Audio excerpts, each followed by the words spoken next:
रसोई में लगी आग। आग आग, रसोई में आग लग गई है, कोई बचाओ। मेरी बहू रसोई में है, कोई तो बचाओ। संदीप सुधा का इकलौता बेटा है। संदीप एक रोज़ सुधा से कहता है, माँ, मैं एक लड़की से प्यार करता हूँ और उसी से शादी करना चाहता हूँ। अकल तो ठिकाने पर है ना? अरे कैसी बात कर रहा है तू? ये प्यार व्यार कुछ नहीं होता। बगल वाले अग्रवाल जी के बेटे ने प्रेम विवाह किया था।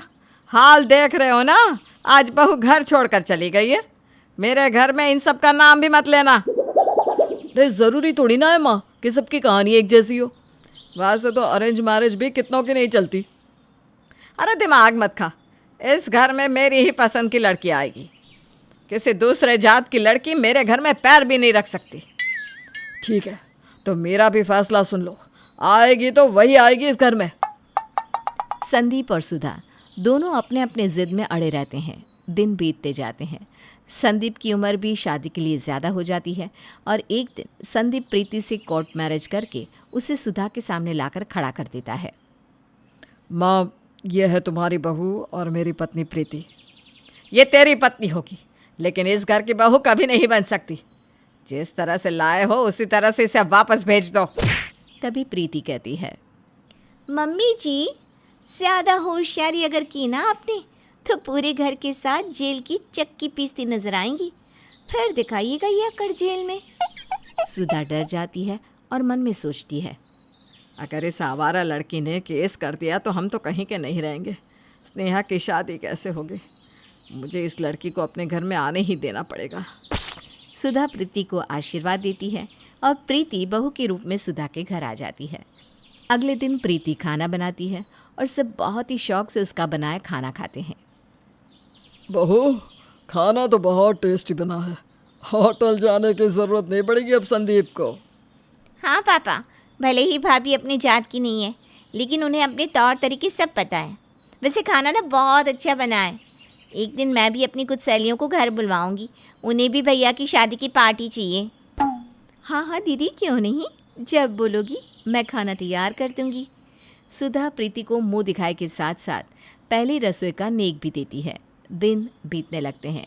सुधा और प्रीति में सब अच्छा चलता है। सुधा कहीं भी प्रीति के बिना नहीं जाती और प्रीति भी सुधा से पूछे बिना कुछ नहीं करती। एक रोज़ संदीप सुरेश से कहता है, पापा, एक वक्त ऐसा था कि दोनों सास बहू एक दूसरे का मुंह देखना पसंद नहीं करती थी, और आज एक वक्त यह है कि दोनों एक दूसरे के बिना कहीं जाती ही नहीं। एक दिन स्नेहा को देखने लड़के वाले आते हैं। प्रीति पूरे घर को अच्छे से सजाती है, खाना पीना सब बनाती है। लड़के वालों के आते ही प्रीति चाय नाश्ता सब लगा देती है और सबकी आव भगत बहुत अच्छे से करती है। प्रीति की खातिरदारी से लड़के वाले बहुत खुश होते हैं और स्नेहा को बिना देखे ही रिश्ता पक्का कर देते हैं। बहन जी, ये रिश्ता पक्का समझिए। अरे लड़की को तो देख लीजिए। जिस घर की बहू ऐसी है तो बेटी भी अच्छी ही होगी। अगर प्रीति आपके घर की बहू नहीं होती ना, तो मैं इसकी शादी अपने बेटे से ही करवा देती। ये सब स्नेहा सुन लेती है और तैयार हुई स्नेहा अपने कमरे में ही रह जाती है। विपुल और स्नेहा का रिश्ता तय हो जाता है। लड़के वालों के जाने के बाद सब थक जाते हैं। तब प्रीति कहती है, मैं सबके लिए चाय बनाती हूँ, 2 मिनट में ही सब फ्रेश फील करने लगेंगे। मेरे लिए कुछ बनाने की ज़रूरत नहीं है भाभी, ये ड्रामा कहीं और दिखाना। गुस्से में स्नेहा अपने कमरे में चली जाती है। प्रीति रसोई में चाय बना रही थी, तभी अचानक उसके पल्लू में आग लग जाती है। बचाओ बचाओ, आग आग। प्रीति की आवाज़ सुनकर सब रसोई में भागते हैं। संदीप प्रीति के आंचल को फाड़ देता है और डर से प्रीति बेहोश हो जाती है। थोड़ी देर बाद प्रीति को जब होश आता है तब वो कहती है, मुझे ऐसा लगा किसी ने मेरे पल्लू में आग लगाई। जब तक मैं समझ पाती आग भड़क गई थी। ये सब स्नेहा ने अपना गुस्सा निकालने के लिए किया होगा। बहू तू आराम कर, तेरे हाथ जल गए हैं, मैं सब काम देख लूँगी। इधर संदीप स्नेहा पर बहुत चिल्लाता है और कहता है, तुमने प्रीति को मारने की कोशिश की। अगर उसे कुछ हो जाता तो मैं तुझे नहीं छोड़ता। माँ, इसकी शादी जल्द से जल्द करके इसे इस घर से निकालो, वरना पता नहीं ये क्या करवा के मानेगी। लेकिन मैं भला क्यों ही भाभी को जलाने की कोशिश करूंगी? मैंने कुछ नहीं किया माँ। पर स्नेहा की बातों पर कोई विश्वास नहीं करता। कुछ दिनों में प्रीति ठीक हो जाती है और स्नेहा की शादी धूमधाम से हो जाती है। अब इस घर में सब सही होगा। अगले दिन सब अपने कमरे में होते हैं। तब रसोई में फिर से आग लग जाती है। रसोई में आग लगी देखकर सुधा चिल्लाने लगती है। आग आग, रसोई में आग लग गई है, कोई बचाओ, मेरी बहू रसोई में है, कोई तो बचाओ। देखते ही देखते आग की लपटें इतनी बढ़ जाती है कि किसी का भी रसोई में घुस पाना नामुमकिन हो जाता है।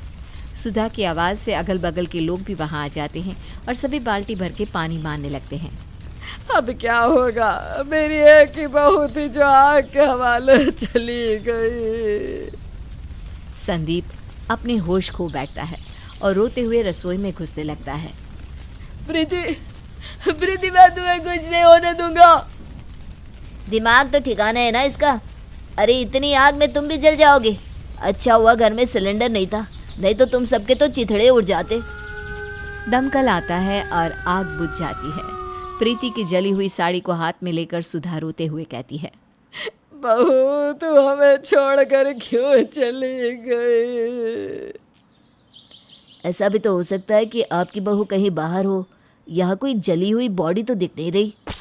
तभी गुस्से में सुधा उठकर आदमी को एक तमाचा लगाते हुए कहती है, मेरी बहू रसोई में ही थी और जल के मर गई। मैंने अपनी आंखों से उसे रसोई में देखा था। ये औरत पागल हो गई है। ये पता करो कि आग कैसे लगी। मोहल्ले के सभी लोग वहाँ से चले जाते हैं। इतने में ही प्रीति वहाँ आकर खड़ी हो जाती है और तालियां बजाने लगती है। प्रीति को देखकर सुधा के तो होश ही उड़ जाते हैं। तुम तो रसोई में थी ना, तुम कैसे बच सकती हो? मम्मी जी, आपने बखूबी साजिश की मुझे मारने की, लेकिन मैं बच गई। ये क्या कह रही हो तुम? माँ तो तुम्हें कितना मानती है। माँ ने कुछ नहीं किया, तुम बच गई, यही बात है। इसके पहले भी मम्मी ने ही मुझे मारने की कोशिश की थी, स्नेहा ने नहीं। सुधा प्रीति का गला दबाने लगती है। नहीं छोड़ूंगी मैं तुम्हें। मेरे घर को तुमने बर्बाद किया है, मेरे बेटे को अपने बस में कर लिया है। संदीप सुधा को प्रीति से दूर करता है। माँ, ये क्या कर रही हो तुम? मैंने सोचा था इसके मरते ही सब सही हो जाएगा। इतने दिनों से मैं इसे तुम्हारे कारण झेल रही थी। मैंने देखा कि प्रीति रसोई में सफाई कर रही है, तभी मैंने दहलीज पर पेट्रोल डालकर आग लगा दी। इतने दिनों से एक्टिंग कर करके थक गई थी मैं। प्रीति मर भी जाती और मेरी एक्टिंग के कारण किसी को मुझ पर शक भी नहीं होता। शक तो मुझे आप पर उसी वक्त हो गया था जब मैं पहली बार जली थी, और तब से मैं आप पर नज़र रख रही हूँ। आपने जैसे ही आज मुझे रसोई में देखा और मुस्कुराई, मैं समझ गई थी कि कुछ करने वाली हैं आप। मैं तुरंत ही वहाँ पर अपनी एक साड़ी रखकर निकल गई। माँ, तुम इतना गिर जाओगी, मैंने सोचा नहीं था। अब मैं यहाँ 1 मिनट भी नहीं रहूँगा। आपको आपकी ये सोसाइटी और जात मुबारक हो। संदीप और प्रीति सुधा के घर को छोड़कर निकल जाते हैं और सुधा रोती बिलखती रह जाती है।